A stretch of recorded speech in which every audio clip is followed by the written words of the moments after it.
Nous allons demander à Luciana de prier pour introduire ce temps de culte. Ah, Michel. Gloire à toi, Seigneur Jésus. Merci pour cette journée. Merci pour cette réunion où tu nous as conviés, Seigneur Jésus. Cette réunion que nous attendons vraiment pour être nourris de ta parole et que le Saint-Esprit descende sur chacun de nous, qu'il nous inspire, qu'il ouvre notre bouche afin de dire ce que tu veux que nous disions, Seigneur Jésus. Je te rends grâce et tu bénis tout le monde, Seigneur Jésus. Amen. Amen. Amen. Gloire à Dieu. Alléluia.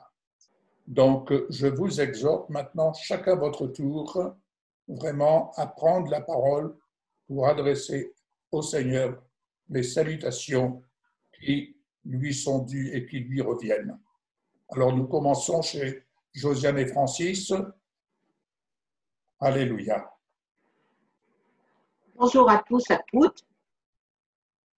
Je vais te prier, Seigneur, pour ce culte que nous attendons, c'est vrai, comme le disait ma soeur tout à l'heure, avec impatience chaque dimanche pour recevoir ton enseignement. Et Seigneur, ce matin, je voudrais t'apporter toute ma reconnaissance et ainsi que tout mon amour pour toi, Seigneur. Sois loué, sois glorifié.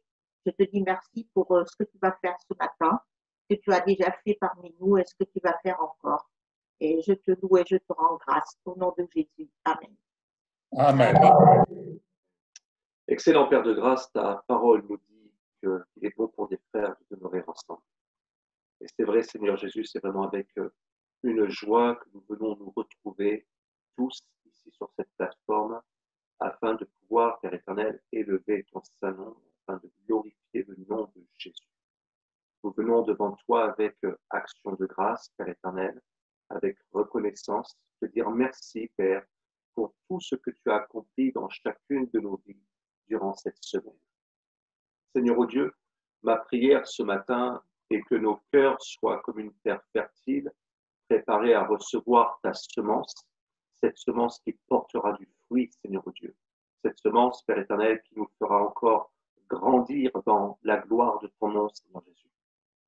Seigneur mon Dieu, je viens te remettre chacune des personnes ici présentes.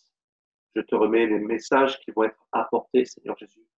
Que vraiment nos cœurs, Seigneur Dieu, nos cœurs soient disposés à entendre, que nos cœurs soient disposés à écouter et à mettre en pratique, Seigneur, ce que tu vas encore nous enseigner aujourd'hui.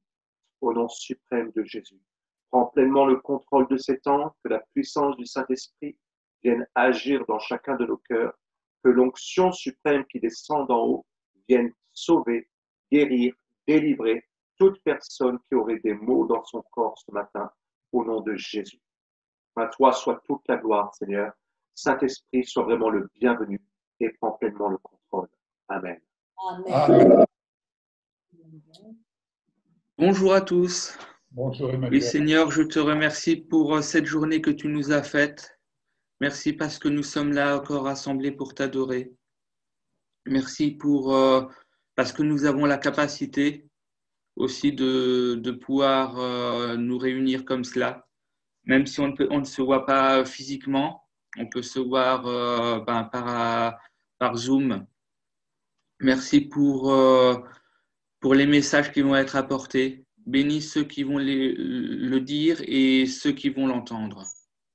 Amen. Amen. Merci Seigneur. Oui, bonjour à tous d'abord. Et merci Seigneur d'être là avec nous, présent au milieu de nous.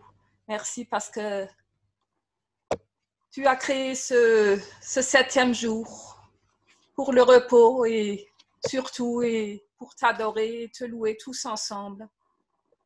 Parce que nous pouvons nous prendre le temps de faire cela tous ensemble. Oui. Sois béni, sois loué, sois honoré, Seigneur.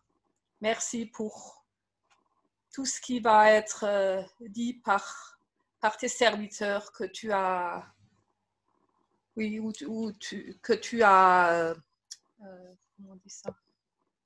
Inspiré, Seigneur. Merci, Seigneur, pour toutes tes paroles. Amen. Amen. Amen. Je t'aime, ô Éternel, ma force. Tu es mon partage et mon calice. Tu es le roi pour toujours et à perpétuité. Le roi des rois, le Seigneur des seigneurs. Bienvenue parmi nous. Oui, tu es magnifique sur toute la terre. Ô gloire et louange à toi. Tu es l'Éternel, notre justice, notre paix, notre berger, notre bannière. Tu es l'Éternel qui guérit, qui pourvoit à tous nos besoins. Merci parce que tu nous as aimés le premier. Merci parce que tu fais de nous tes serviteurs, tes ambassadeurs sur la terre. Oui, nous sommes assis avec toi dans les lieux célestes et ambassadeurs sur la terre. Tu es le Dieu puissant, l'admirable conseiller, le prince de la paix, l'Éternel, le Père éternel, le fort, le divin. Merci parce que tu es notre lumière. Nous sommes des vecteurs de paix sur cette terre. Nous pouvons proclamer la victoire de la croix, la victoire du sang de Jésus-Christ sur chacune de nos situations. Oh Papa, merci. Oui, je veux être pour toi le reflet de Christ glorifié. Amen. Amen. Bonjour à tous et puis bonjour à tous ceux qui nous regarderont également en différé, qui regarderont cette vidéo. Seigneur, nous louons ton nom et vraiment nous voulons te dire merci. Merci pour ce privilège d'être réunis dans ta présence encore ce matin pour te louer, pour t'adorer. Tu nous invites, Seigneur, à monter dans ta présence, à venir dans ta présence. Et Seigneur, merci, parce que c'est un grand privilège que d'être appelé par toi à venir dans ta présence. Merci, parce que ce matin, Seigneur, pour toutes les paroles qui seront apportées, eh bien, Seigneur, tu mets une onction particulière et tu ouvres à chacun d'entre nous qui écoutons, eh bien, tu ouvres notre cœur, tu ouvres notre esprit, afin que nous recevions la parole que tu as spécifiquement pour nous ce matin. Merci Seigneur, nous voulons vraiment te dire merci pour ce privilège de t'appartenir. Tu es le roi des rois, le Seigneur des seigneurs. Tu reviens bientôt Seigneur et tu nous prépares et nous voulons être prêts. Merci parce que c'est par ton Saint-Esprit que tu nous prépares, que tu illumines les yeux de notre cœur ce matin, mais aussi tous les jours à venir, tous les moments que nous passons dans ta présence, Seigneur, sont des moments merveilleux, des moments enrichissants, des moments qui nous font grandir. Et pour cela, Seigneur, nous t'amenons toute notre reconnaissance. Que ton nom soit béni, Père, au nom de Jésus. Amen. Amen. Amen. Je dis rebonjour mes bien-aimés. Quelle grâce d'être à nouveau ensemble aujourd'hui. Et ta parole dit, Seigneur Jésus, que lorsque plusieurs sont rassemblés, tu es au milieu de nous. Alors, Seigneur Jésus, par ton Saint-Esprit, inspire-nous. Inspire chacun de nous. Seigneur Jésus, que tu bénis chacun de nous et je tiens à te rendre grâce et te remercier, Seigneur Jésus, encore pour ces 2 merveilleuses opérations que tu as faites cette semaine. Cette vue que j'ai retrouvée malgré les petits problèmes que j'ai eus. Mais Seigneur, je sais que c'est toi qui l'as guidée. C'est toi qui as fait que cette vue que j'ai maintenant est vraiment bien. Pour cela, je te rends grâce. À toi toute la grâce et toute la gloire, Seigneur Jésus, pour les siècles des siècles. Amen. Amen. Oui, merci Seigneur. Merci, excellent Père de grâce, pour cette matinée, pour ce souffle nouveau que tu nous accordes encore aujourd'hui. Merci parce que nous sommes là dans ta présence et je suis contente d'être là et d'écouter et de me former, et de me restaurer de par tout ce qui va être dit. Alors, merci Seigneur de bénir avec abondance Yves et Michel, de bénir Samuel et de bénir Valérie. Merci Valérie au passage pour tout ce que tu nous enseignes, tout ce que tu nous dis. J'avais vraiment à cœur de prier pour toi et de te remercier parce que vraiment, ce que tu dis, ça porte quelque chose dans mon cœur. Alors, merci Seigneur pour ce que tu mets à Valérie, pour ce que tu la formes, pour ce qu'elle nous dit et pour ce qui pénètre dans mon cœur. Seigneur, je te remercie tout pleinement. Merci pour une onction toute particulière que tu déverses sur elle. et que tu déverses aussi sur Yves et Michel et sur Sam. Merci Sam d'être là avec nous, que le Seigneur te bénisse abondamment et te bénisse richement et puissamment dans tout ce que tu fais, dans tout ce que tu entreprends. Alors Seigneur, je te rends grâce pour tout cela. Je te rends grâce parce que je suis là, que je peux écouter. Et merci Seigneur parce que tu me mets de la joie dans le cœur. Malgré toutes les impuretés qui traînent autour de nous, je veux dire, malgré tout ce qui se trame et tout ce qu'on entend, merci Seigneur de me permettre d'élever ma voix et d'élever pour toi Seigneur 3 mots que j'ai à cœur ce matin. Merci Seigneur parce que j'ai à cœur le mot s'il te plaît. S'il te plaît, comme tu le veux Seigneur. J'ai le mot aussi merci. Je te remercie parce que je te remercie pour tout ce que tu fais dans ma vie, tout ce que tu fais autour de moi. Et je te dis aussi pardon. Je te demande pardon Seigneur pour tout ce qui t'offense, tout ce qui t'attriste. Alors ces 3 mots Seigneur, s'il te plaît, merci et pardon. Alors Seigneur, je te les remets et je te rends grâce Seigneur pour tout. Et je suis contente d'écouter dans cette salle Zoom. Je suis contente de tout ce que vous m'apprenez, de tout ce qui m'édifie et de tout ce qui permet, même avec l'âge qui avance, de tout ce qui permet d'avancer encore et d'avancer sur ce chemin, Seigneur, que tu me traces. Et je te rends grâce de tout mon cœur, Seigneur. Merci encore pour tout et en tout, en toi, Jésus. Amen. Amen. Amen. Gloire à toi, Jésus. Oui, merci Seigneur pour ce moment de partage ce matin autour de ta parole et devant toi. Merci parce que tu es notre Dieu et tu es là. Tu es l'Éternel, je suis, et nous pouvons nous appuyer sur toi. Et ce matin, nous voulons t'apporter toute notre reconnaissance. Et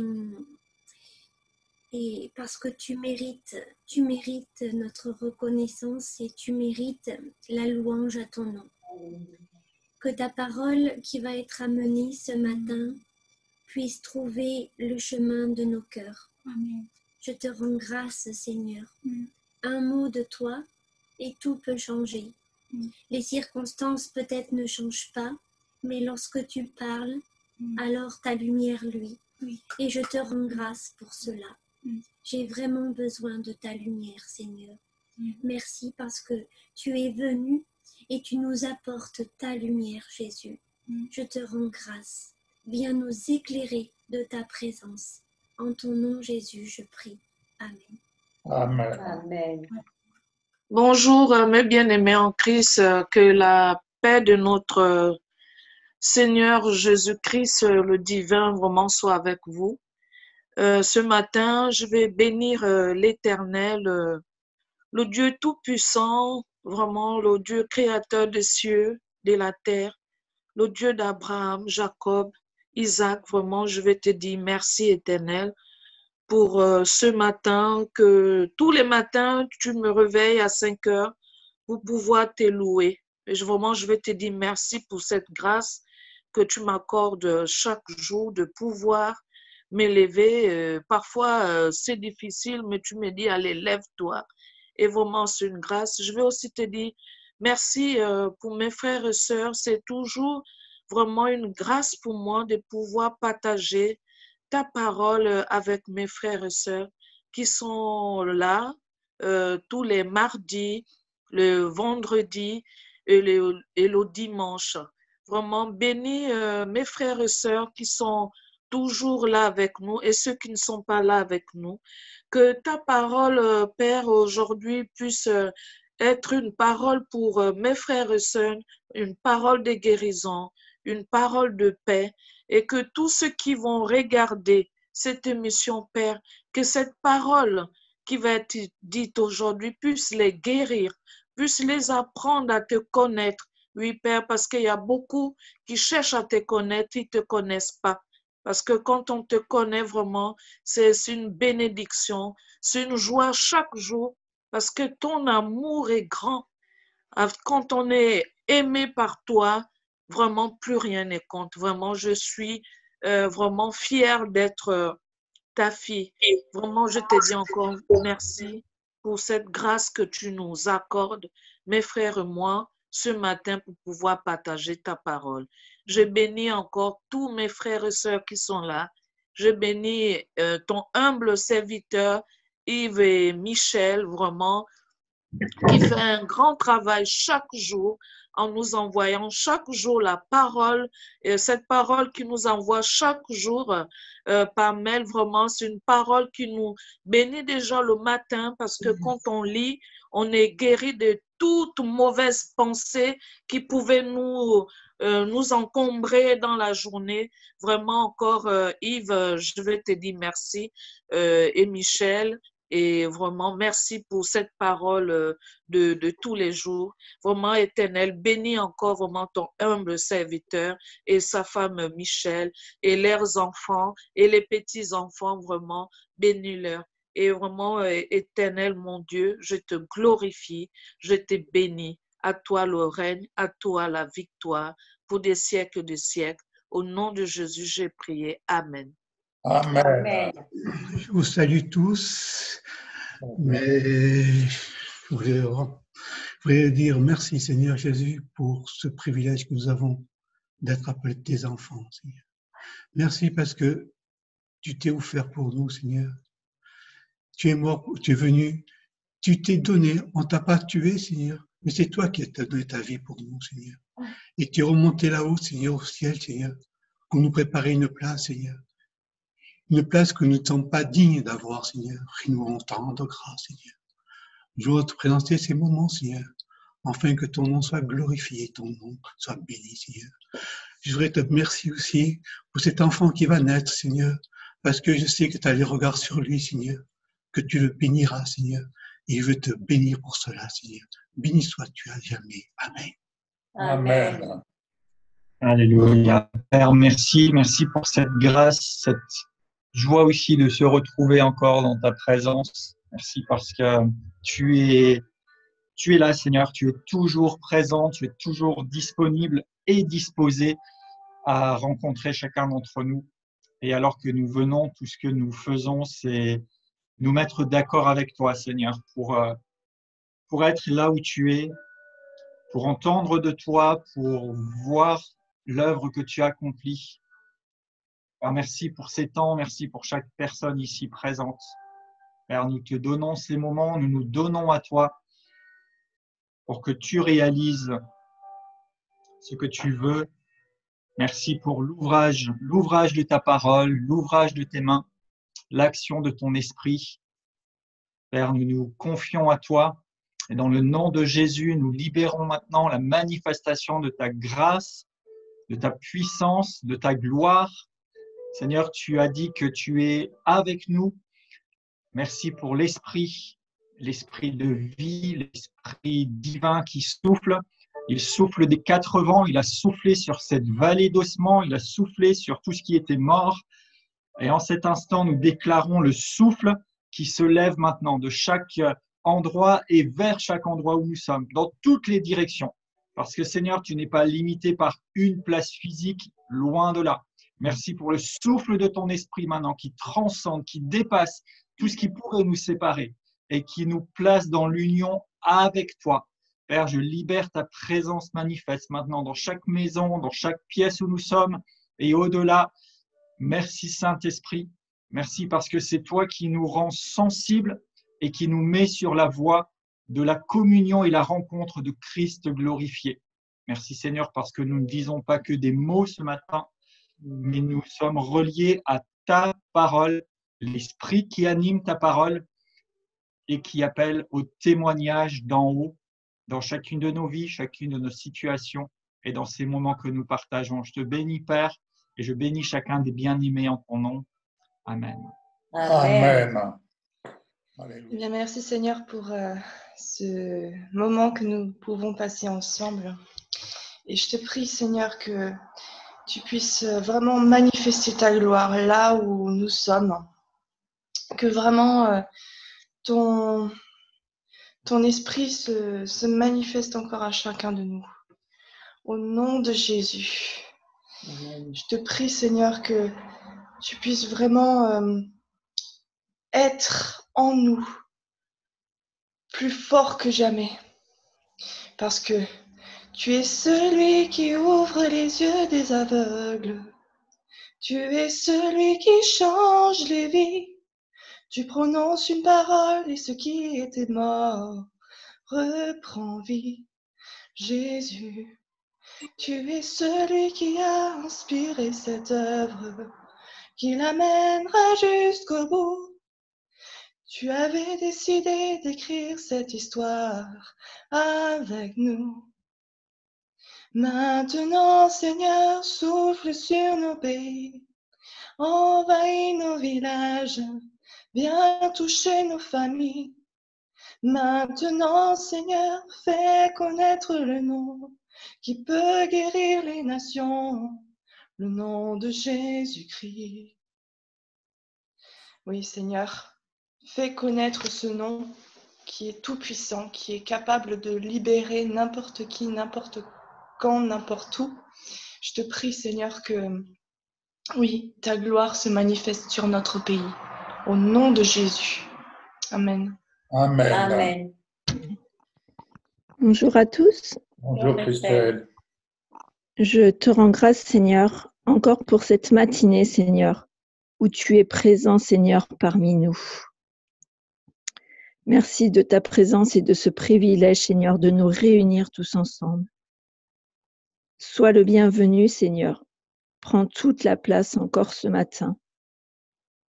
Et merci pour la parole que tu as mise sur le cœur de chacun de nos bien-aimés, Seigneur, présents ici. Merci parce qu'elle va porter du fruit, mais elle va aussi porter du fruit au-delà pour tous ceux qui vont avoir le privilège de regarder cette vidéo, Seigneur. Tu vas frapper, Seigneur, à leur cœur. Et je te rends grâce, Seigneur. Merci pour la vie que tu as mis en moi, Seigneur. Amen. Pour cet enfant que tu tisses en moi. Alléluia. C'est un privilège, Seigneur. Tu fais encore des miracles aujourd'hui. Amen. Je te remets cette matinée, Seigneur Jésus. Prends toute la place, Seigneur. Oui. Merci pour cette parole, Seigneur, qui nous nourrit tous les jours, qui nous montre que tu es à nos côtés tous les jours, Seigneur. Tu ne nous abandonnes pas, Seigneur Jésus. Tu es là, présent dans des petites choses comme dans des grandes, Seigneur. Sois, Seigneur, honoré et élevé, Seigneur. Que ma bouche te loue, Seigneur, tous les jours, Seigneur. Oui. Je te remets cette matinée. Je te rends grâce. Amen. Amen. Amen. Amen. Bonjour à tous. Pour mon compte personnel, je pense vraiment ce que j'ai sur mon cœur, c'est que l'Éternel est notre Dieu, il est notre force à chacun. Il est dans chacun de nos foyers. Et Seigneur, je veux te bénir parce que tu es cette forteresse, ce libérateur en qui nous croyons, Père éternel. Tu es le bouclier, tu es notre force, tu es celui qui nous sauve, tu es notre haute retraite. Et je veux bénir ton nom ce matin, Seigneur, pour ce que tu es pour chacun de nous. Et Seigneur, vraiment, nous voulons avancer, voir ta gloire se manifester. Nous voulons entrer dans la nuée, Seigneur, connaître cette gloire, Seigneur, que tu veux nous montrer, cette gloire dans laquelle que nous devons vivre, Seigneur. Je bénis ton nom pour chacun ici présent et que ta grâce abonde dans leur maison, Seigneur. Tu es présent au milieu de nous. Tu es ici, tu es ailleurs. Et nous te disons merci, Père, pour cet amour que tu nous témoignes encore. Sois béni, Père éternel, au nom de Jésus. Amen. Amen. Bonjour à chacun, chacune. La grâce de Dieu repose sur vous. Elle repose là où vous êtes, dans votre vie, dans votre cœur. Merci, Seigneur Jésus, pour ta présence au milieu de nous. Merci pour ton action. Mais merci pour la grâce que tu nous accordes d'être participants de ton action. Merci de nous apprendre à vaincre, car tu nous destines à vaincre, comme toi-même tu as vaincu. Béni soit ton nom, Seigneur Jésus, pour le Saint-Esprit qui nous vient en aide, qui nous instruit, qui nous enseigne, afin que nous allions de gloire en gloire, de degré en degré, de victoire en victoire. Au nom de Jésus, merci pour ce que tu as prévu de faire entendre ce matin au milieu de nous et au travers de chacun d'entre nous, comme chacun vient de le faire entendre déjà en première partie.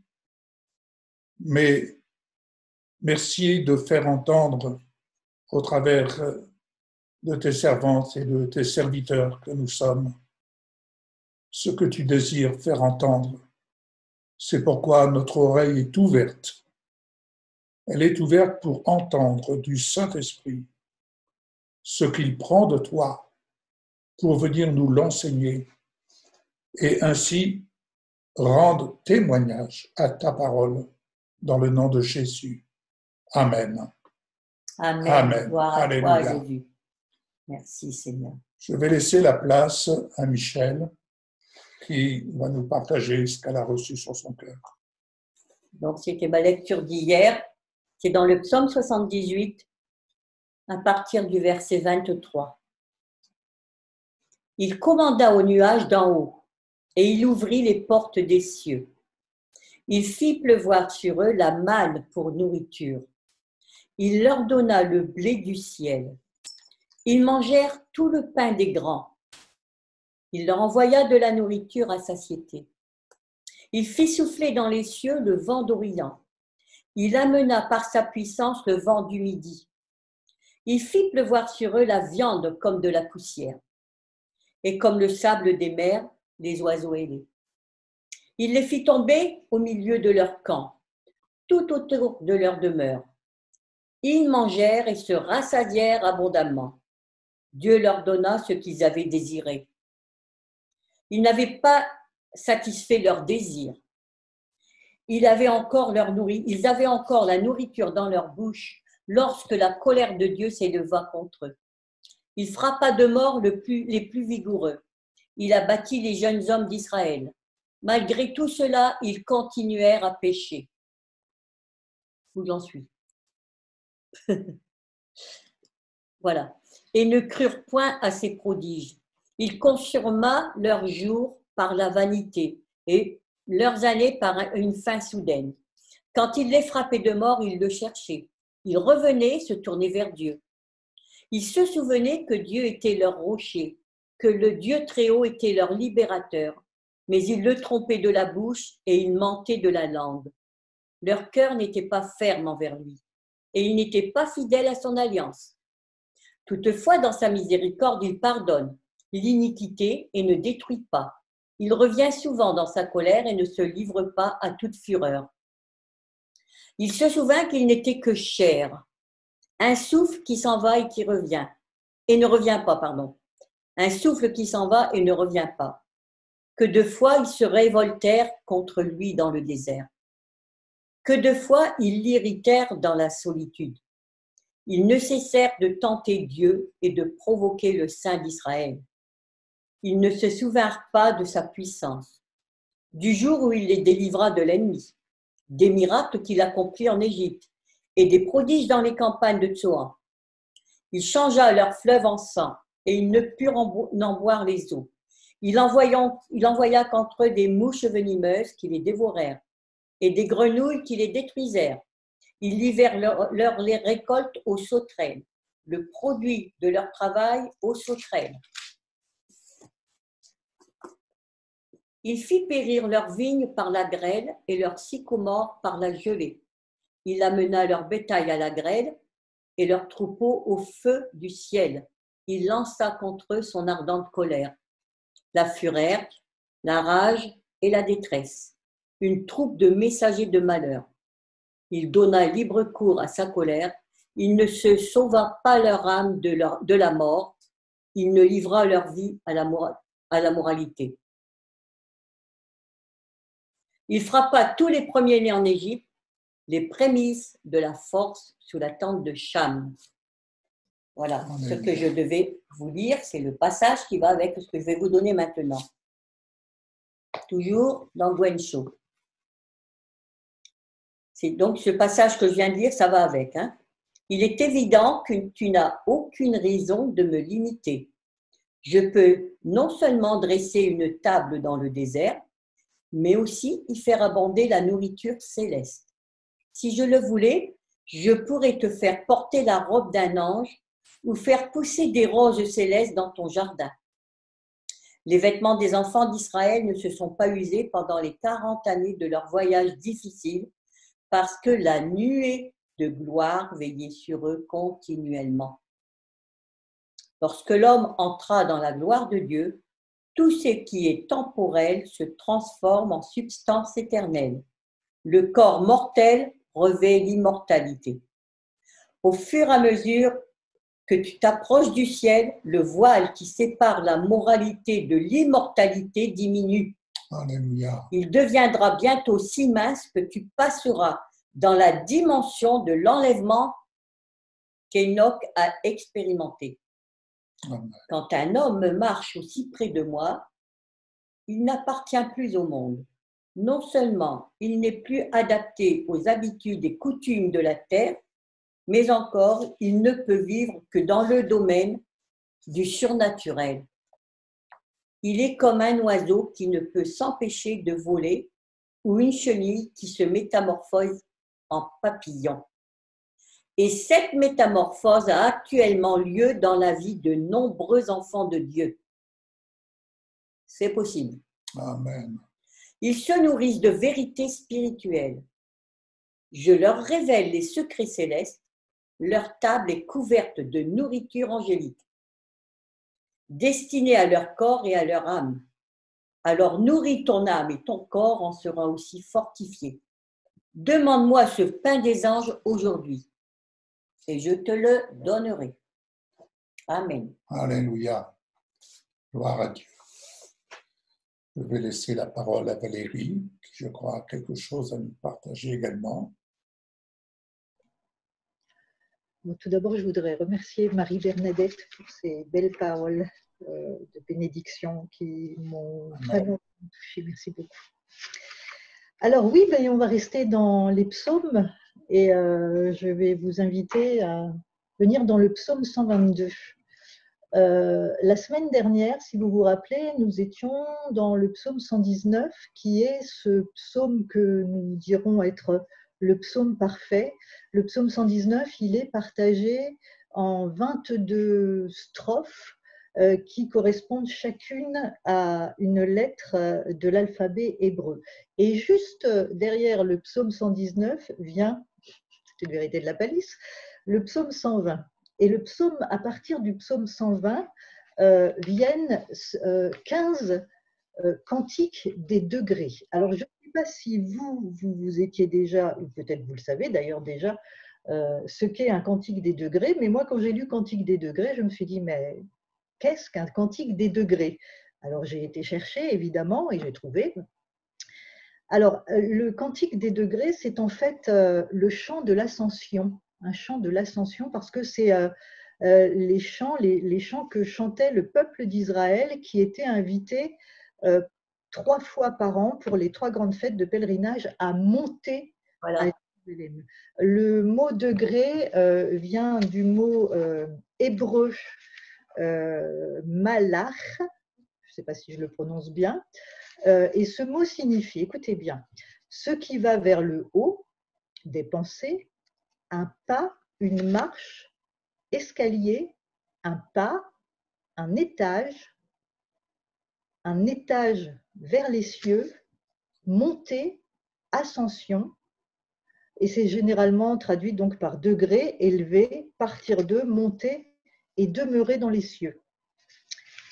Donc, eh bien, psaume 122, ce chant de l'ascension. C'est un chant de l'ascension. Donc, comme je vous disais, il y en a 15 cantiques des degrés, ou donc chant de l'ascension. Tous les ans, les tribus d'Israël montaient à Jérusalem, j'insiste sur le mot monter, pour les 3 grandes fêtes de pèlerinage, selon ce qui leur était prescrit dans la loi de Moïse. Vous pourrez le trouver, je ne le lirai pas ce matin, mais c'est dans Exode 23, des versets 14 à 19, où là, l'Éternel, par la voix de Moïse, invite les tribus d'Israël à monter à Jérusalem. Alors, la première fête, c'est la fête des pains sans levain, c'est-à-dire Pessa. La deuxième, la fête de la moisson, Shavuot. Et la troisième, la fête de la récolte, la fête des tabernacles, c'est-à-dire Sukkot. Alors, la fête des pains sans levain, Pâques, nous la connaissons parce qu'elle a été accomplie par le Messie, c'est Pâques. La fête de la moisson, Shavuot, accomplie également, c'est la fête de la Pentecôte. En revanche, Sukkot, la fête des tabernacles, nous chrétiens, nous ne la connaissons pas encore, et pour cause, tout simplement parce qu'elle n'a pas encore été accomplie. Elle fait partie des 3 jours saints de l'automne, avec la fête des trompettes, on en avait parlé, rappelez-vous, au mois de septembre, et Yom Kippour. Yom Kippour, donc, où Israël, quand ce sera accompli prophétiquement, aura reconnu son Messie. Quant à la fête des tabernacles, elle sera accomplie. Quand elle sera accomplie, bien Dieu sera avec nous, le monde entier sera béni, le loup habitera avec l'agneau et la panthère se couchera avec le chevreau. La terre sera remplie de la connaissance de l'Éternel. C'est ce que nous dit Ésaïe, je vais vous le lire. Ésaïe 11, versets 9 à 10. Alors, Ésaïe 11, il faut que je le retrouve, versets 9 à 10.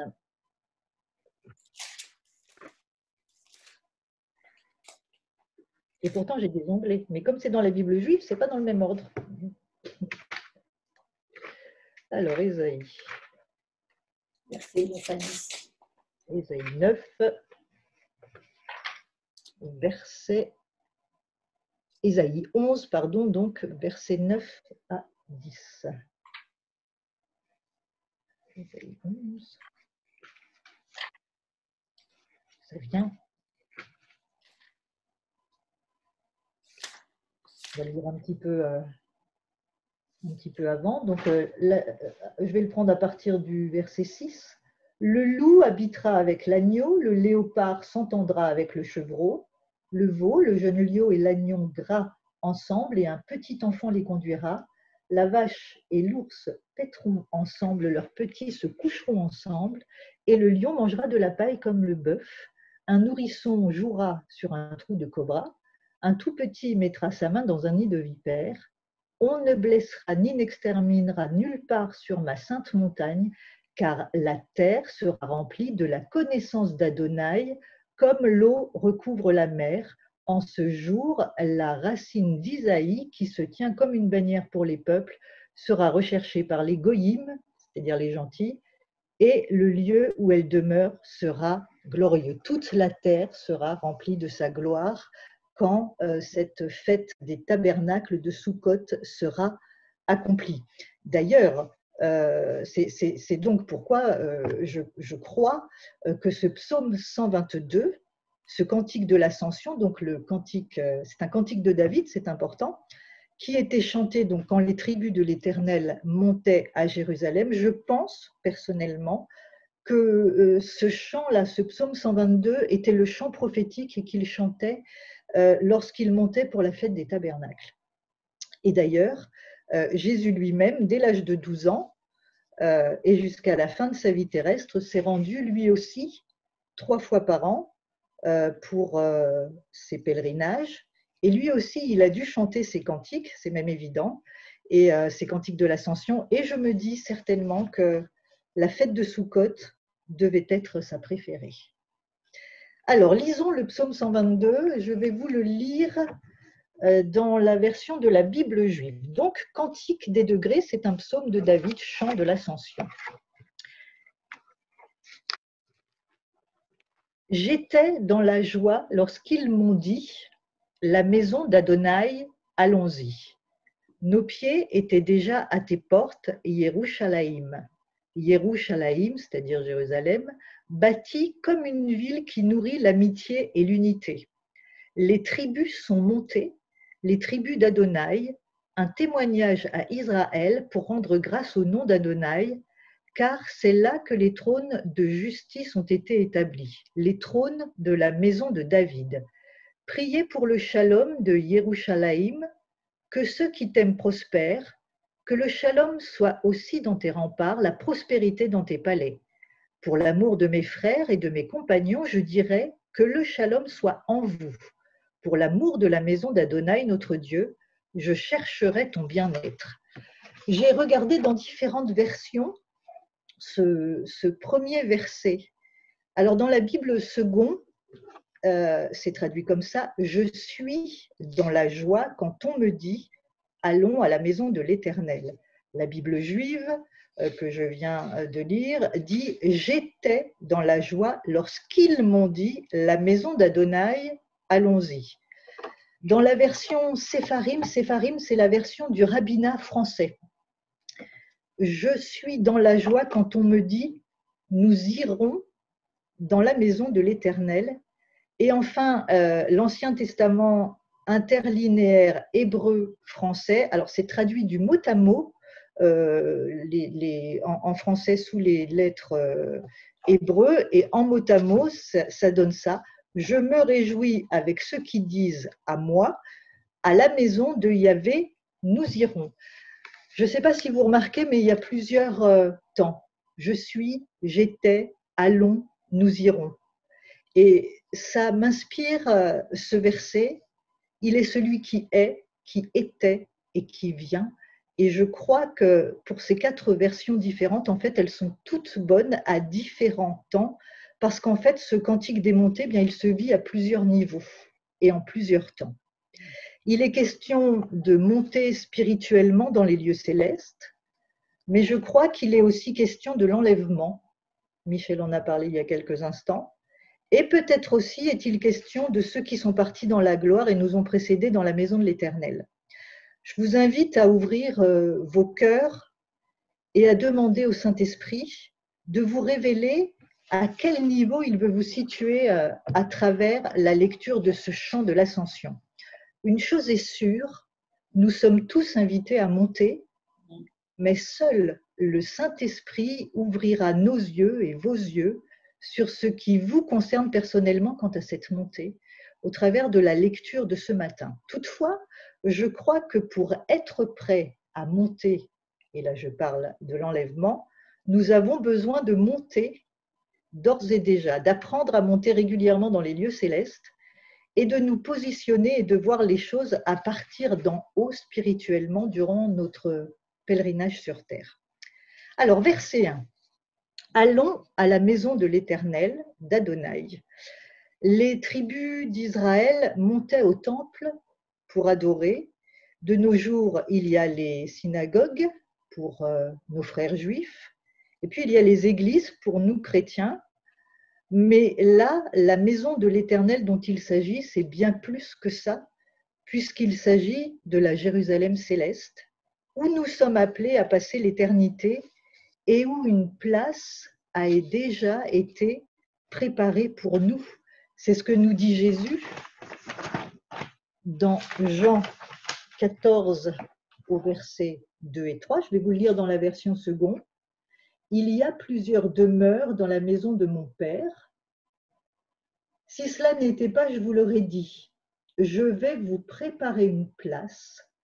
Et lorsque je m'en serai allé et que je vous aurai préparé une place, je reviendrai et je vous prendrai avec moi, afin que là où je suis, vous y soyez aussi.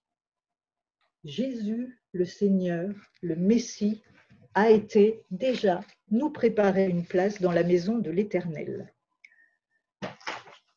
Nos pieds étaient déjà à tes portes, Yerushalayim. Autrement dit, nous étions prêts à entrer. Alors écoutez, c'est extraordinaire ce qui nous attend. Je vais vous emmener dans Ésaïe 26, au verset 1 à 3. Ésaïe 26, verset 1 à 3. En ce jour, on chantera ce cantique dans le pays de Juda. Nous avons une ville forte, il nous donne le salut pour muraille et pour rempart. Ouvrez les portes, laissez entrer la nation juste et fidèle. À celui qui est ferme dans ses sentiments, tu assures la paix parce qu'il se confie en toi. Nos pieds étaient déjà à tes portes, Jérusalem. Nous étions prêts à entrer. Et en ce jour, quand le Seigneur reviendra, on chantera ce cantique dans le pays de Juda. Nous avons une ville forte. Il nous donne le salut pour muraille et pour rempart. Ouvrez les portes. Laissez entrer la nation juste et fidèle. Qui est la nation juste et fidèle, sinon ceux qui ont été justifiés par le Messie, c'est-à-dire nous, mais aussi le peuple juif messianique, nous qui sommes justes, nous qui sommes justifiés, eh bien c'est nous qui allons entrer, c'est pour nous que le Seigneur va ouvrir les portes. Yerushalayim, bâti comme une ville qui nourrit l'amitié et l'unité. C'est le verset 3. La Bible Sépharim, la version Sépharim du rabbinat français traduit Jérusalem qui est bâtie comme une ville d'une harmonieuse unité. Alors pourquoi est-ce que David dit ça? Eh bien il l'explique au verset suivant. Je vais vous le lire dans la version Sépharim, donc le rabbinat français. Donc Jérusalem qui est bâtie comme une ville d'une harmonieuse unité. Pourquoi?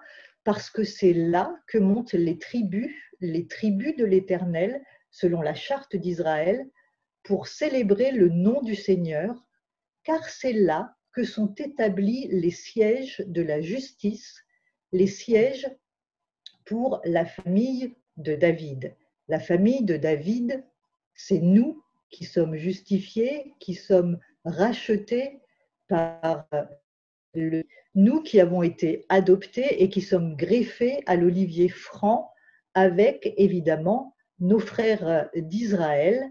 C'est là donc que sont établis les sièges de la justice, les sièges pour la famille de David.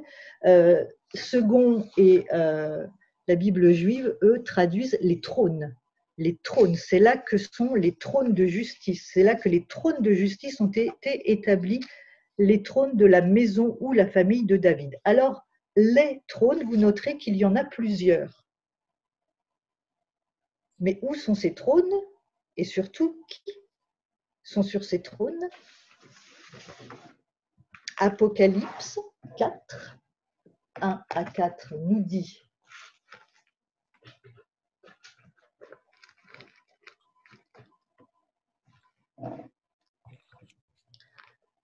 Après cela, je regardais et voici une porte était ouverte dans le ciel. La première fois que j'avais entendu était comme le son d'une trompette et qui me parlait et dit: monte ici et je te ferai voir ce qui doit arriver dans la suite. Aussitôt je fus ravi en esprit et voici il y avait un trône dans le ciel et sur ce trône quelqu'un qui était assis. Celui qui était assis avait l'aspect d'une pierre de jaspe et de sardoine.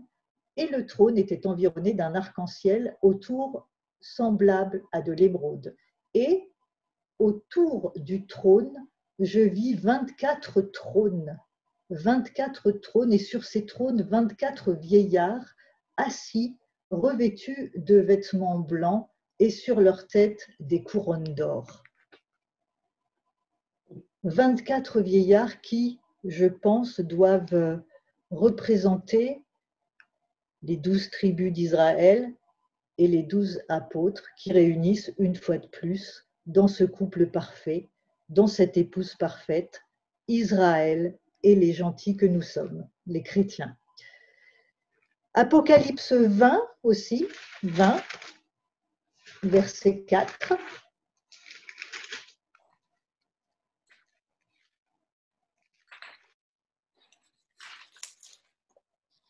Et je vis des trônes,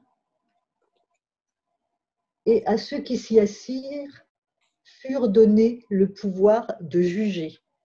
Là sont les trônes de justice dont nous parle ce psaume 122. Les trônes de justice ont été établis, les trônes de la maison de David. Ces trônes se trouvent dans les lieux célestes. Et je vis des trônes, et à ceux qui s'y assirent fut donné le pouvoir de juger.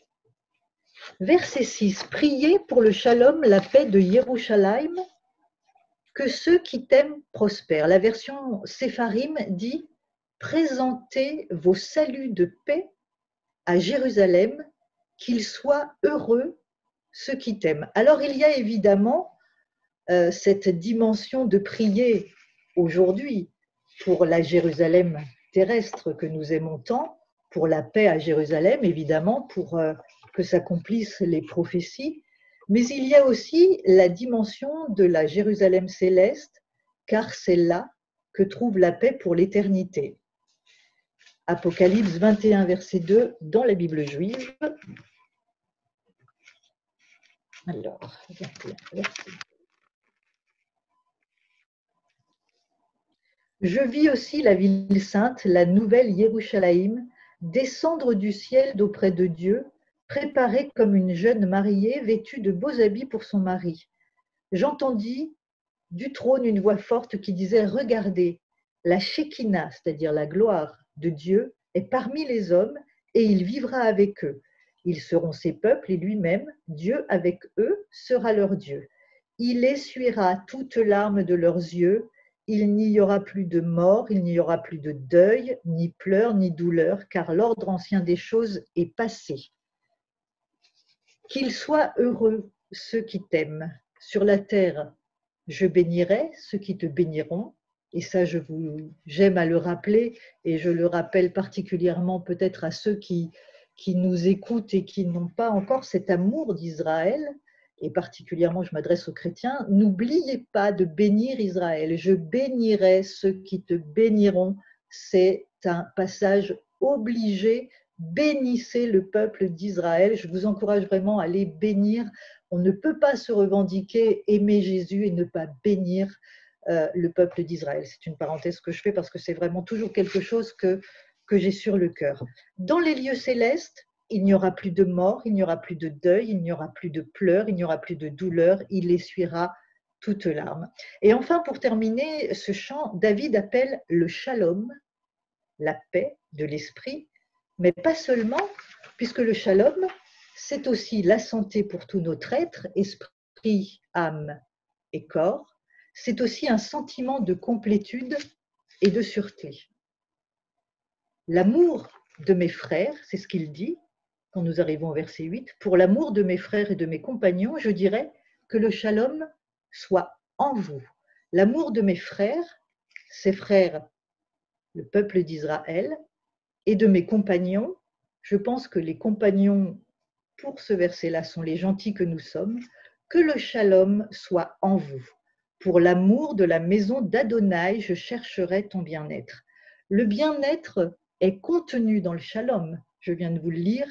Dans le shalom, c'est la santé pour tout notre être, esprit, âme et corps, c'est la paix parfaite, c'est ce sentiment de complétude et de sûreté. Pour l'amour de la maison d'Adonai, je chercherai ton bien-être. Le bien-être, il est contenu donc dans le shalom, et qui est le prince du shalom, qui est le shalom, qui est le prince de la paix, celui seul qui peut nous donner le shalom, c'est-à-dire Jésus, Yeshua, le Messie. Alors pour terminer, je dirais que ce qui nous attend est extraordinaire à la lecture de ce psaume 122. Et voilà pourquoi David était dans la joie quand il allait dans la maison de l'Éternel, parce qu'il y allait évidemment physiquement, mais aussi parce qu'il voyait les choses à venir.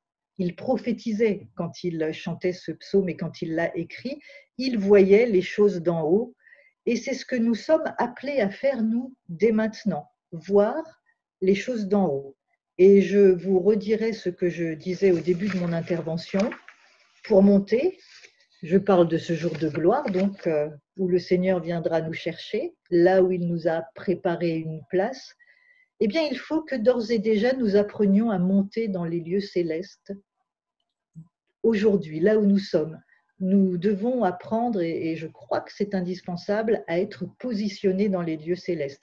C'est aussi l'image de la chambre haute. Je ne sais pas si, quand vous lisez la Bible, mais on est constamment invité à monter. Il montait à Jérusalem. il montait dans la chambre haute, il montait en haut de la montagne.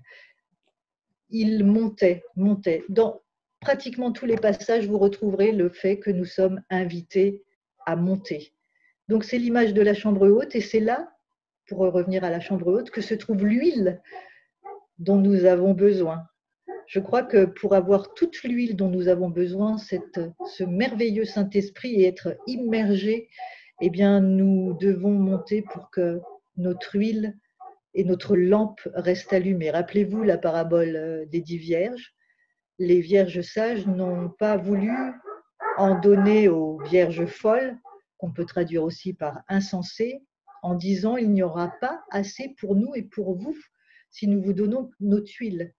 Nos lampes doivent être pleines d'huile parce que le chemin est long et pour qu'elles restent allumées jusqu'au moment merveilleux où Jésus viendra nous chercher, il faut vraiment que nous restions positionnés et que nous montions constamment, que nous apprenions à voir d'en haut, dans chaque situation que nous vivons, chaque événement auquel nous sommes confrontés, ayons la lecture, pour reprendre une expression que Yves emploie très souvent, ayons la lecture d'en haut.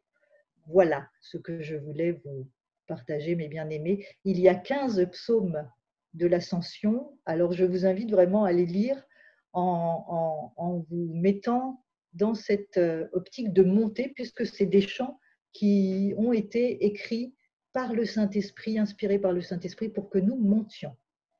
Voilà, montons, mes amis. Amen. Merci Valérie. Merci Valérie. Alléluia, gloire à Dieu. Alléluia. Alléluia. Béni soit le Seigneur. Ce qui est merveilleux, nous sommes des instruments. Nous sommes des instruments, faisons partie d'un même corps. Alléluia. Je laisse la parole à Fabien.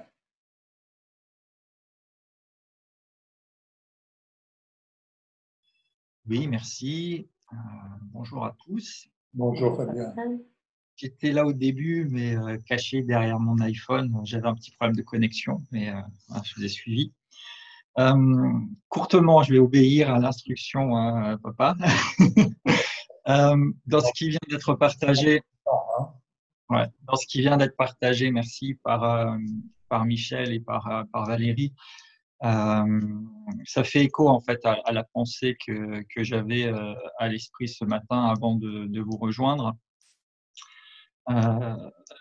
Un seul esprit, un seul corps, une seule pensée pour nous amener là où on doit aller ensemble. Et donc je vais me raccrocher à ce qui a été dit avec ce passage. Certains savent qu'il fait partie de mes favoris, enfin il y a beaucoup de favoris, mais Colossiens 3 et au verset 2 qui nous dit affectionnez-vous aux choses d'en haut.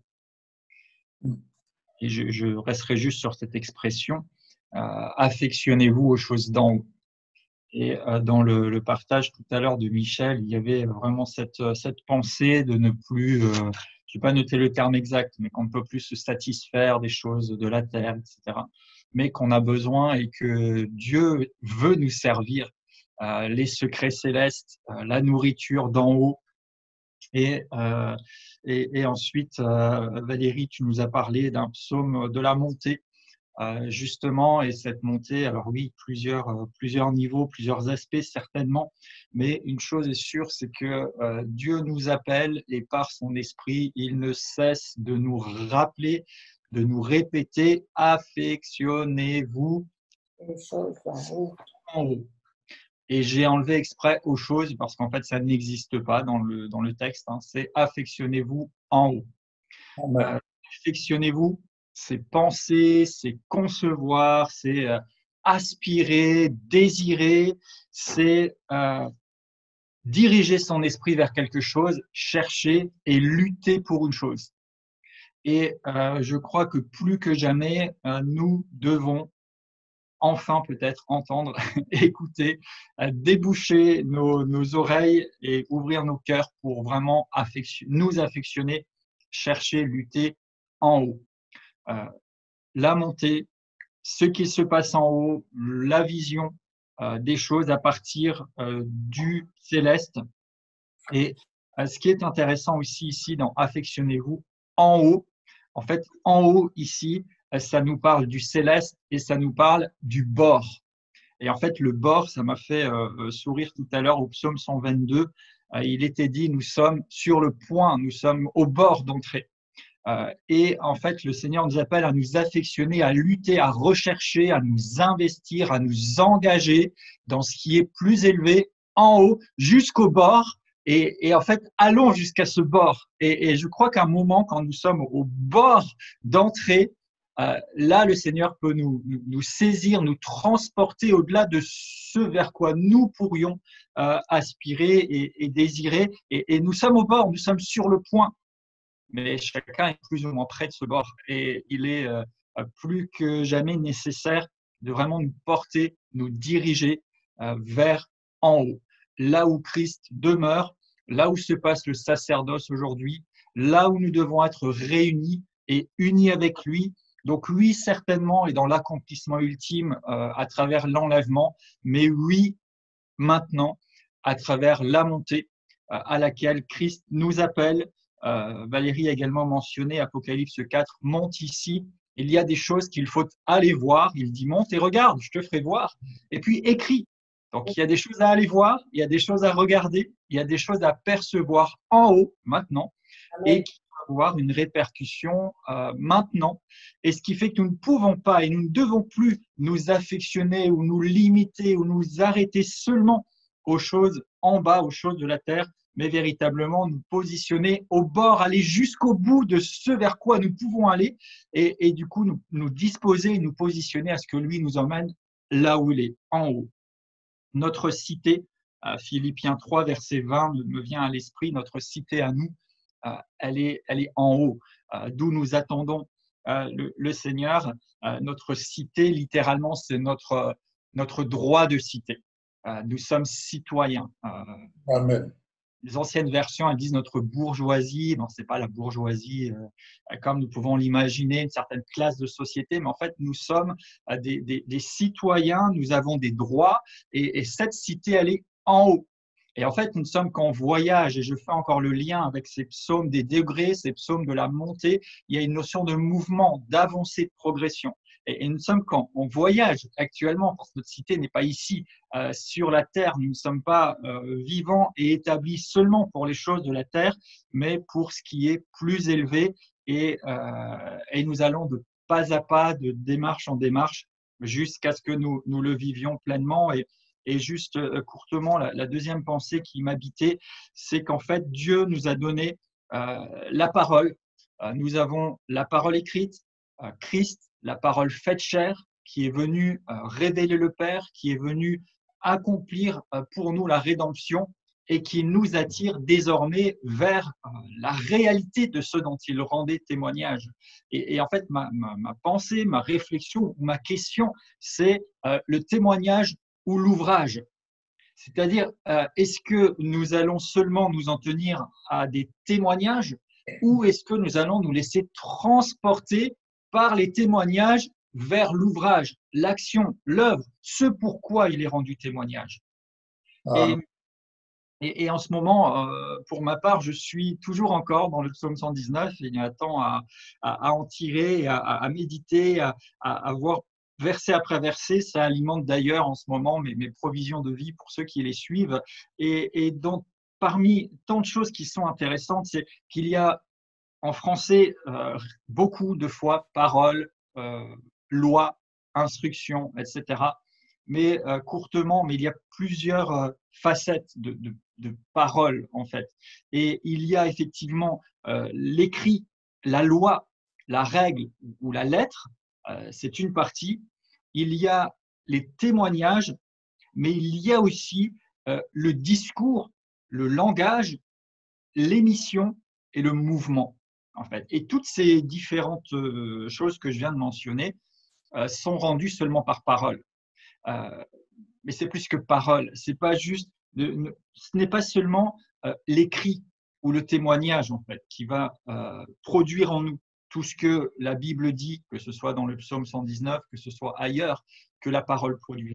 En fait, ce qui va produire en nous cette avancée, cette disposition, cette mise à part et cette progression pour vivre véritablement, d'une part, la montée et ensuite l'accomplissement ultime de faire un avec notre Rédempteur, notre époux, Christ glorifié dans les lieux célestes, c'est non seulement ce qui est écrit, mais c'est ce qu'il aimait, son discours, son langage. Un discours et un langage n'est pas figé dans le temps une fois pour toutes. Ce qui est figé dans le temps, c'est ce que nous avons sous les yeux. Ici, à travers nos Bibles, nous avons la lettre et qui est, oui, un témoignage, qui est, oui, la parole, qui est, oui, le discours, le langage de Dieu. Mais il ne s'est pas arrêté de parler quand la dernière ligne de l'Apocalypse a été rédigée, n'est-ce pas? Dieu parle toujours et Dieu tient toujours un discours, mais si nous voulons et devons nous affectionner en haut, c'est parce qu'il y a un discours, une émission en haut dont nous avons besoin de saisir la teneur pour vivre pleinement l'accomplissement des promesses, des plans et des directions divines, et au-delà même d'aspirer après un idéal, parce que certains diraient, voilà, on a comme un espèce d'idéal qu'on poursuit, c'est la quête, en d'autres époques, c'est la recherche du Graal, n'est-ce pas? Non, ce sont des réalités en fait après lesquelles nous soupirons. Mais celles-ci demandent à ce que nous y soupirions, à ce que nous y aspirions, à ce que nous les recherchions. Et Jésus disait déjà dans Jean 5, 39, et je vais tâcher de m'arrêter à peu près là-dessus. Jean 5, 39, vous avez vu, je suis prudent, j'ai dit à peu près. Les prédicateurs ont toujours plusieurs arrêts à la fin de leur prédication, si vous avez constaté. Jean 5, 39, Jésus dit, vous sondez, c'est-à-dire vous étudiez, vous observez, vous examinez les Écritures parce que vous pensez avoir en elles la vie éternelle. Ce sont elles qui rendent témoignage de moi et vous ne voulez pas venir à moi pour avoir la vie. Et en fait, ce verset illustre vraiment la pensée que je fais résonner, que je crois l'Esprit de Dieu fait résonner, c'est dire, OK, il y a le témoignage, et vous faites bien d'étudier, d'examiner, d'observer, mais ici, il dit les Écritures, c'est le graphe. Le graphe, c'est le trait, en fait, c'est la lettre elle-même. Parce que vous imaginez qu'il y a la vie éternelle dedans. Mais en fait, la vie éternelle n'est pas dans les lettres, dans le trait, dans l'écriture, dans le graphe. Elle se trouve en lui. Et nous avons besoin non seulement de nous arrêter au témoignage, bien qu'il soit la voie d'accès, mais que ce témoignage, justement, nous amène à l'ouvrage, à l'action, à l'œuvre, à la nature, à la réalité vers laquelle il tend. Et contrairement à ceux qui lui résistaient et ne savaient pas le reconnaître, mais que nous puissions venir à lui pour avoir la vie, pour trouver la vie, pour s'attacher à la vie. Donc, témoignage, oui, écrit, oui, mais cela doit nous apporter, ça nous amener justement à monter les degrés, il y a des marches, il y a des étapes. L'escalier ne sert pas juste à ce qu'on reste au seuil de celui-ci ou à la première marche et à ce qu'on regarde, il sert à ce qu'on monte. Et le témoignage, l'écriture, ce que nous trouvons dans la Bible, dans la parole de Dieu, sert en fait et doit nous amener à monter d'étape en étape, de gloire en gloire, et à être là où il est avec lui. Et Paul soupirait après ça. Et 2 Timothée 3,16 nous dit que toute parole, et c'est un des passages aussi si fondamental, mais est inspirée de Dieu et utile. Utile pour enseigner, instruire, corriger. Mais il dit, afin que nous soyons propres à toute bonne œuvre, accomplis et propres à toute bonne œuvre. C'est-à-dire que l'écriture, oui, elle nous enseigne, en fait, c'est un tuteur, mais ce n'est pas juste pour que nous la connaissions bien et que nous ayons juste le savoir et que nous puissions juste nous en arrêter là. En fait, l'écriture est l'instrument, l'outil qui doit nous rendre propres, capables, qui doit nous rendre, on peut dire, qualifiés, aptes à l'ouvrage, à l'action, à la tâche. Donc, ne nous arrêtons pas et ne nous limitons pas au témoignage, mais permettons et aspirons à ce que ce témoignage nous amène dans l'action, dans la réalité. Affectionnons-nous, pas seulement au trait, à l'écrit, mais affectionnons-nous en haut, où il est lui-même, Jésus, et le pain qui est descendu du ciel. Mais maintenant, il est où? Il est en haut. Et nous avons besoin de ce pain, nous avons besoin d'être nourris et nous avons besoin de monter. Donc, affectionnons-nous aux choses d'en haut, attachons-nous-y et laissons-nous transporter de degré en degré jusqu'à vivre pleinement ce dont il témoigne. Ce sont les réalités d'en haut auxquelles nous sommes appelés. Nous ne sommes pas seulement de cette terre, nous ne sommes pas seulement des réalités terrestres et nous ne voulons pas non plus nous arrêter en chemin à seulement camper sur les témoignages, mais nous voulons la réalité. Et en tout cas, je veux, moi, vivre les réalités. Il y a un témoignage de réalité supérieure. Voulez-vous vous contenir au seul témoignage ou voulez-vous croire, déclarer, épouser, faire un avec et vous mettre à disposition et vous porter vers les réalités d'en haut auxquelles Christ glorifié vous appelle et vous attire, à chacun pour sa part de se positionner. Pour ma part, le choix est fait, mais c'est une démarche, c'est une décision, c'est une action, jour après jour, moment après moment, de dire je m'affectionne, je décide, je choisis à quoi j'accorde mon attention, dans quoi je mets mon énergie, pourquoi je lutte, en étant conscient que ce n'est pas juste une fin en soi, mais que cela doit m'amener à vivre la réalité plus élevée. Alors Père, merci. Merci parce que tu nous as donné tes témoignages, mais tes témoignages nous attirent vers le mouvement, l'action, l'émission, la réalité en haut. Et je me positionne et nous voulons nous laisser entraîner aussi ensemble dans cette salle Zoom à ta suite et par l'action de ton esprit jusqu'au bord, jusqu'à l'entrée, pour être sur le point de accéder à ce que tu as disposé. Et nous ne serons pas seulement des gens qui regardent, qui caressent le désir de quelque chose et qui sont seulement dans un témoignage, mais en fait, nous allons goûter, vivre et devenir nous-mêmes le témoignage par le vécu de ceux que tu as placés devant nous. Merci pour les degrés montés pas à pas et merci parce que maintenant, chacun d'où il est peut poser un pas supplémentaire, confiant en toi, car c'est non par les œuvres de la loi, mais par la foi et la rédemption que cela devient possible. Merci Seigneur. Amen. Amen. Merci Fabien. Seigneur. Merci Fabien. Merci pour ces bons instruments, n'est-ce pas? Alléluia. Vous entendez ce matin le son des instruments? C'est merveilleux.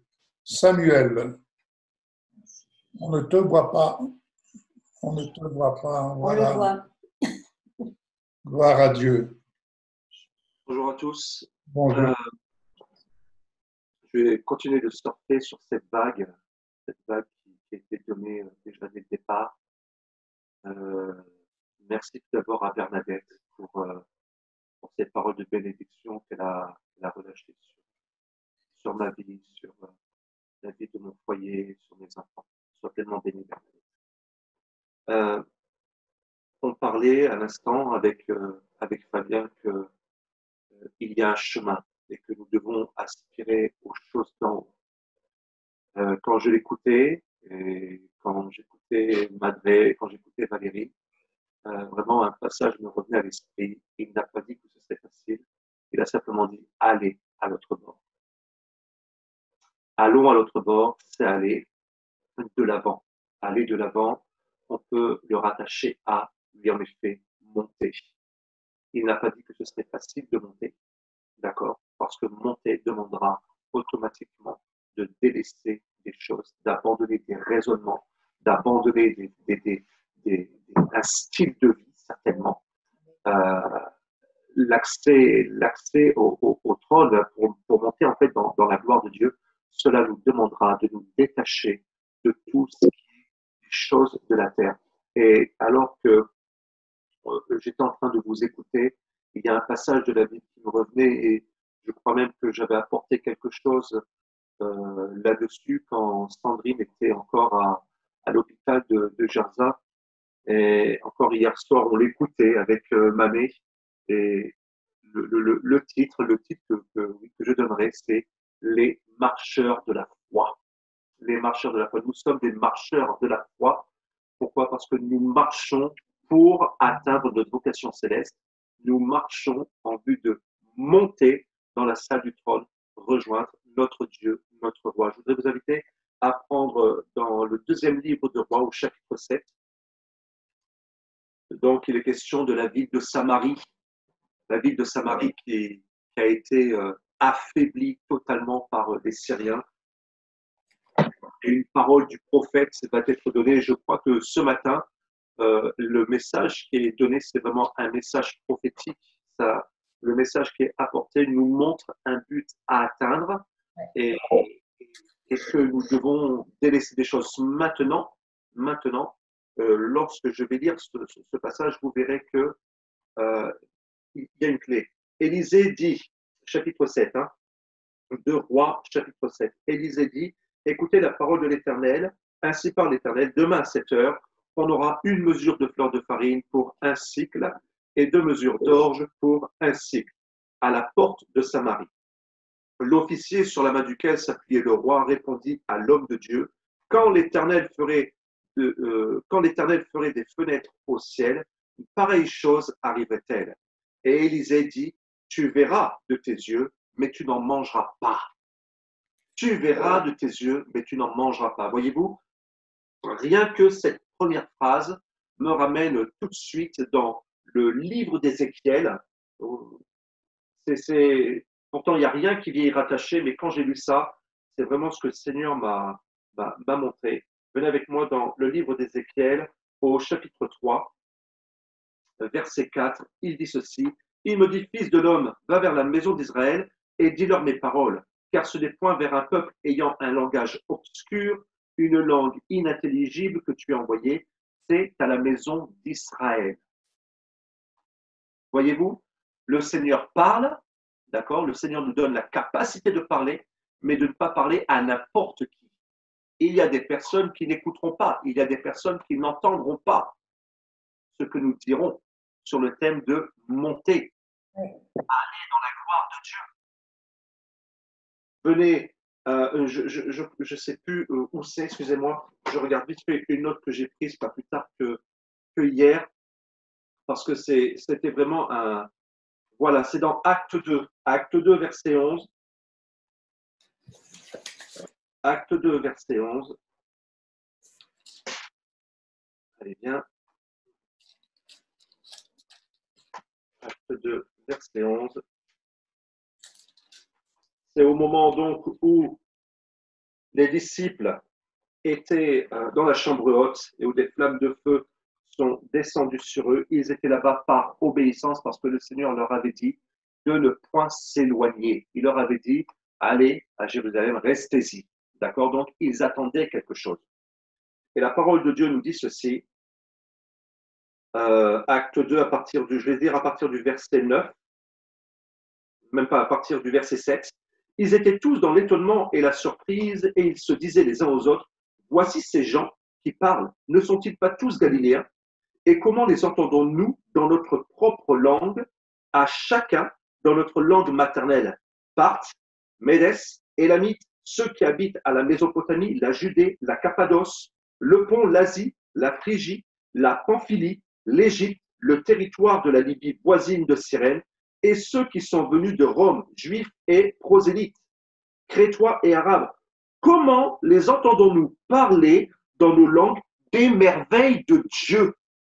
Nous sommes en train de parler des merveilles de Dieu, mais qu'est-ce qui fait que nous parlons et que nous allons continuer de parler des merveilles de Dieu? C'est uniquement la force du Saint-Esprit qui nous est donnée. Et le Seigneur ne nous appelle pas à aller parler à un peuple qui ne comprend pas. Le Seigneur nous donne de parler à un peuple qui comprend ce que nous disons. Voilà pourquoi dans le livre d'Ézéchiel, il lui dit ceci, car ce n'est point vers un peuple ayant un langage obscur, une langue inintelligible que tu es envoyé, c'est à la maison d'Israël. Et regardez bien, dans le livre de Rois, il se trouve que c'est le prophète Élisée, le prophète de la ville de Samarie, qui vient donner une parole, et pourtant ces personnes-là l'entendent, le comprennent, mais ils n'entendent pas ce que l'Esprit est en train de dire au travers de sa bouche. Seulement, il ne dit pas comment la chose va arriver. Et voilà où je vais en finir. C'est que il ne dit pas comment cela va arriver. Mais cependant, il y a 4 lépreux qui sont là, à la porte de Samarie. 4 lépreux qui entendent. Ils entendent ce qui est en train de se dire. Et ils vont se dire, qu'est-ce qu'on va faire? Est-ce qu'on attend ici? Si on entre dans la ville, la mort y est. Si nous attendons à la porte, la mort nous prendra.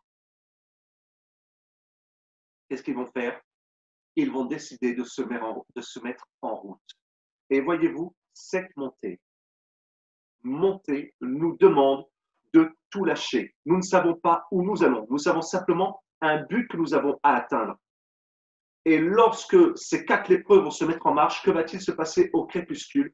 À ce même moment, les Syriens vont entendre comme le bruit d'une grande armée.